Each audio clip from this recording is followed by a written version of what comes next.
Bonjour chers internautes de la STV, de nouveau dans votre bloc d'information. Nous allons démarrer l'actualité avec la phase internationale. Le président américain testé positif au Covid-19 a été mis ce vendredi soir dans un hôpital militaire tout en assurant aller très bien.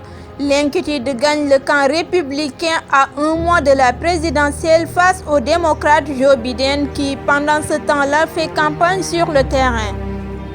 Allons en France. Le président Emmanuel Macron a présenté ce vendredi un plan d'action très attendu visant à lutter contre l'islamisme radical. Les personnalités politiques françaises ont vivement réagi sur ce dossier très politique à 20 mois de l'échéance présidentielle. Au Cameroun, le leader de l'opposition Maurice Kamto affirme qu'il est retenu contre son gré chez lui depuis 5 jours. On lui reproche selon lui d'avoir appelé à des marches pacifiques contre le régime de Paul Biya au pouvoir depuis 38 ans. Dans un communiqué, les autorités camerounaises l'ont accusé d'insurrection et annoncent un examen de son cas par les instances judiciaires. Nous allons terminer l'actualité internationale avec le Mali. L'ancien ministre des Affaires étrangères, Mortar Ouane, 64 ans, ce dimanche dernier pour diriger le gouvernement de transition a été investi le lundi. C'est un diplomate chevronné, jouissant d'une solide réputation internationale mais peu connu dans son pays. C'est aussi une civile l'une des conditions pour une levée des sanctions de la CEDEAO. Pourtant, l'organisation est encore réticente. Il existe selon elle des gens à éclaircir, notamment concernant le vice-président.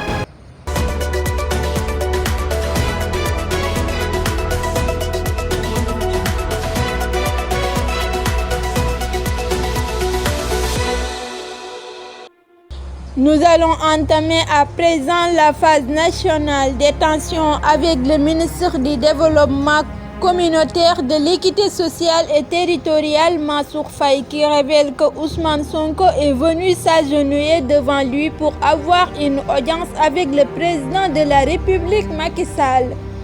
Ce qui a poussé le leader de PASTEF à dire que Mansour Faye est le plus grand menteur de l'histoire du Sénégal.